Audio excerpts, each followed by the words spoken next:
ఒక భక్తుడు, ఆయన పేరు యోబు గారు. ఆయన సాతానుడితో యోబును గురించి సవాలు చేశాడు. తూర్పు ప్రాంతంలో ఇంతటి భక్తిపరుడు ఎవడు కూడా లేడు అని చెప్తూ ఆయన నిజంగా నా విషయంలో చాలా భక్తిపరుడు అని చెప్పాడు. యోబు గారు ఎటువంటి వాడంటే ప్రతి రోజు కూడా ఒక్కొక్క బిడ్డ ఇంట్లో మంచి విందు ఏర్పాటు చేసుకునేవాళ్ళు. ఆ విందుకి ఆ పట్టణంలో ఉండేవాళ్ళు, వారు వీరు బంధువులు వచ్చేవారు. చక్కగా వాళ్ళు విందు ఆరగించేవాళ్ళు. ఆయన ఆలోచన ఏమిటంటే, విందుకు వచ్చినప్పుడు మా పిల్లలు ఎక్కడ హృదయంలో పాపం చేశారోనని 10 మంది పిల్లల కోసం ప్రతిరోజు ఉదయం దహన బలి అర్పించేవాడు. ప్రతిరోజు కూడా దహన బలి అర్పించడం అంటే ఒక పశువుని తీసుకొని బలిపీఠం దగ్గరికి వచ్చి దాన్ని వధించాలి. దాన్ని వధించి ఆ మాంసాన్ని అంతటిని కూడా వేరు చేయాలి. చర్మము, అంతరింద్రియములు, కాళ్ళు, తల, వీటినన్నింటిని వేరు చేసి మాంసం మీద ఉన్న కొవ్వును కూడా తీసివేయాలి. తీసివేసి ఆ మాంసాన్ని క్రమబద్ధంగా ముక్కలు చేసి బలిపీఠం మీద పెట్టి కాల్చేయాలి, బూడిద చేయాలి. దాన్ని దహన బలి అంటారు. ఆ విధంగా 10 మంది పిల్లల కోసం ప్రతిరోజు కూడా 10 ఎద్దులను ఆయన బలి అర్పిస్తూ దేవునికి అర్పణ అర్పించేవాడు. అంత భక్తిపరుడు ఆయన. అంత భక్తిపరుడ ఆయన ఒక మాట చెప్తా ఉన్నాడు. ఎవరికంటే వాళ్ళ పిల్లలకు కాదు, వాళ్ళ భార్యకి కాదు, ప్రపంచానికే చెప్తా ఉన్నాడు. దేవుని నమ్ముకున్న బిడ్డలకు అందరికీ చెప్తా ఉన్నాడు. ఏది వచ్చునని నేను బహుగా భయపడితినో అది నాకు సంభవించుచున్నది. మనకు కొన్ని పర్యాయాలు మనం చేసే పనులు కానీ, మన వ్యాపారం కానీ, మన ఉద్యోగం కానీ, మన ఆరోగ్యం కానీ, మన పిల్లల విషయం కానీ మనము ఏవేవో చెప్పి భయపడుతూ ఉంటాం. ఎందుకమ్మా అట్లా ఉన్నావంటే, నా పిల్లలకు పెళ్ళి అవుతుందో లేదో అని ఒకటే భయమన్నా అని అంటారు. ఆ దేని గురించి నువ్వు భయపడతావో అదే సంభవిస్తుంది అంటారు. కాబట్టి భయపడకూడదు.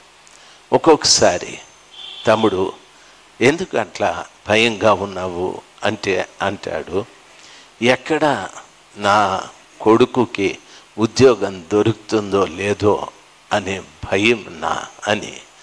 ఆ భయపడేదే నీకు జరుగుతుంది అని బైబిల్ చెప్తారు. కాబట్టి ప్రభు అంటాడు, భయపడకండి, నిబ్బరముగా ఉండండి, ధైర్యంగా ఉండండి, మీకు సహాయము చేయు దేవుడను నేనే. భీతి పుట్టించినదే నా మీదికి వచ్చుచున్నది. నువ్వు ఏది భయపడతావో, ఏది నీకు భీతి కలిగిస్తుందో అది నీ మీదికి వస్తూ ఉంటుంది. అది నీ మీదికి వస్తుంది అంట. అది భీతి పుట్టించినది. ఒకసారి ఒక ఆయన యాక్సిడెంట్ అయితే అక్కడ శానిటోరియం హాస్పిటల్లో అడ్మిట్ అయినారు. సరే, అక్కడికి వెళ్తే అప్పుడు చాలా సంవత్సరాల కిందట నాకు సైకిల్ ఉండేది. ఆ సైకిల్లో పోయినాను.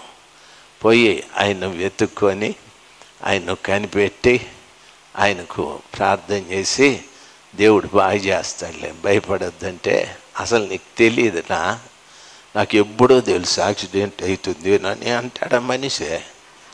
ఎప్పుడో తెలుసునా? అది ఎట్లా తెలుసు నీకు? నాకు అనిపిస్తానే ఉంది, అవుతుంది అని అనిపిస్తానే ఉంది అని. మరి అట్లాంటప్పుడు నువ్వు బండి ఎత్తుకొని పోకుండా ఉంటే మేలు కదా అని. పోకుంటే ఎట్లా? నాకు అనిపిస్తానే ఉంది అని. మొత్తానికి మనవనికి ఈ పాదం దగ్గర ఇట్లా గీక్కుపోయి బాగా రక్తం అంతా అయిపోయింది. సరే అయితే అయిందిలే, భయపడద్దు, ప్రార్థన చేద్దామంటే అంటాడు, ప్రార్థన చేస్తే మాత్రం గాయం మానుతుంది అన్న అని అంటాడా మనిషి. నేను అన్నా, మరి నేను ఎందుకు వచ్చినట్టు? ప్రార్థన చేసేకే కదా అంటే, చేస్తే మాత్రం మానుతుంది అన్న అని. సరే వాళ్ళ పెండ్లా మంచిది అమ్మ అనింది. నోరు మూసుకొని ఉండలేవా అనింది ఆయన్ను. అప్పుడు మూసుకున్నాడు.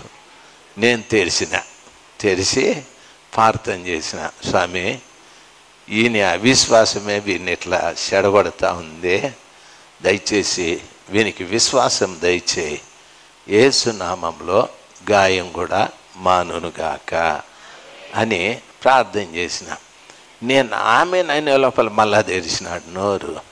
సార్ అన్నా, నాకు విశ్వాసం లేక కాదు, భయము, దానికి చేయి అన్నాడు. ఇంకా భయము దయము నేను చేయలేనురా, నీ కర్మ నువ్వు అనుభవించు అని. కాబట్టి ప్రభుని నమ్ముకున్నటువంటి బిడ్డలు ఎప్పుడు కూడా దేనికి భయపడకూడదు. హల్లెలూయా. ఎందుకు భయపడకూడదు?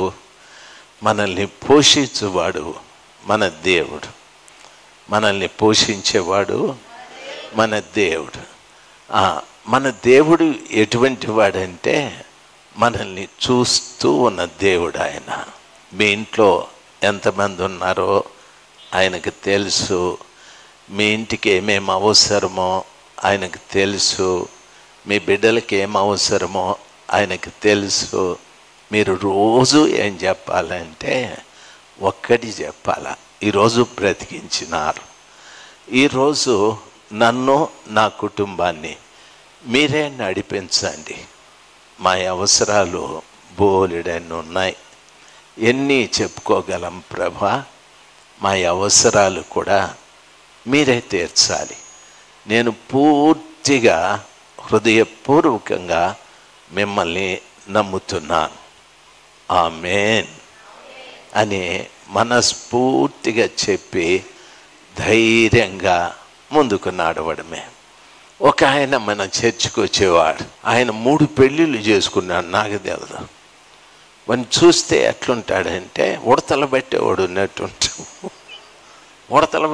ఉన్నట్టుంటాడు. నాకు ఎప్పుడు అర్థమైందంటే, కాకరకాయలపల్లిని మన రెడ్డి ఊరికి పోయే దారిలో ఉంది కాకరకాయపల్లి.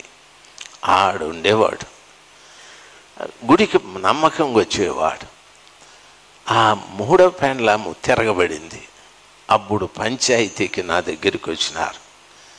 నా జీవితంలో పంచాయతీలు చేసేది రానే రాదు. అది మొగుడు పెళ్ళాల పంచాయతీలు ఊరు రావు, ఫెయిల్ అయిపోతా. నేను ఎంతో సిద్ధపడతా కానీ ఫెయిల్ అయిపోతా. నిన్న కూడా ఓ పంచాయతీ పూర్తిగా ఫెయిల్ అయిపోతే చేతగాక నిన్న సాయంకాలం ఆడు వచ్చి ఆ అమ్మనింది, సార్ మా ఇంట్లో గల్లు గల్లు గల్లు అని తిరుగుతుంది అని చెప్పినాడు వీడు అన్నా. గల్లు గల్లు ఎందుకు తిరుగుతుంది అంటే తిరుగుతుంది అని అన్నాడు. అని స్వామి ఒక మేకపోతుని తీసుకొచ్చి మా ఇంట్లో బలిచ్చి నేను చెప్పిన దగ్గర తొగితే లక్ష్యం పైకి లేస్తుంది అన్నాడు. ఎవరు లేస్తుంది? లక్ష్యం పైకి లేస్తుంది. మనం 3 పోతాం. లక్ష్యం పైకి లేస్తే ఉంటామా మనము? 3 పోతాం. పాము ఎందుకు పాము? మేకపోతుని బలిచ్చినలే, ఆ బలిచ్చినప్పుడు లక్ష్యం కింద ఉంది కదా, పైకి రాలే కదా అని నన్ను ఒక సతాయించినాడు. ఆఖరికి ఆమె చెప్పింది, 3వ పెండ్లాం నేను, ఇంట్లో గల్లు గల్లు గల్లు అని చెప్పి 3 చేసుకున్నాడు. 2 వెళ్ళిపోయినారు. నేను కూడా వెళ్ళిపోతా ఉంటా, నన్ను ఉండమని చెప్పద్దు అని చెప్పింది. ఈ పంచాయతీకి నేనేం చెప్పేది? వీడు ఎట్లా పట్టుకొచ్చుకున్నాడు, వాళ్ళని ఎట్లా పట్టుకొచ్చుకున్నాడు? ఇంట్లో గల్లు గల్లు గల్లు తిరుగుతూ ఉంది, లక్ష్మీదేవి తిరుగుతూ ఉందని పట్టుకొచ్చుకున్నాడు. అది లేచింది లేదు, సచ్చింది లేదు. దయచేసి అటువంటివి కూడా మనం నమ్మకూడదు. మన నమ్మకం అంతా కూడా ఎక్కడ ఉండాలా? యేసయ్య మీదే ఉండాలా. ఆయనే మనకు సర్వస్వము, ఆయనే. హల్లెలూయా. నా చదువు కానీ, నా సంసారం కానీ, నా ఉద్యోగం కానీ, నా డబ్బు విషయం కానీ, వ్యాపారం కానీ, వ్యవసాయం కానీ, ప్రతిదీ నా యేసు ప్రభువే. నాకు సమస్తము ఆయనే.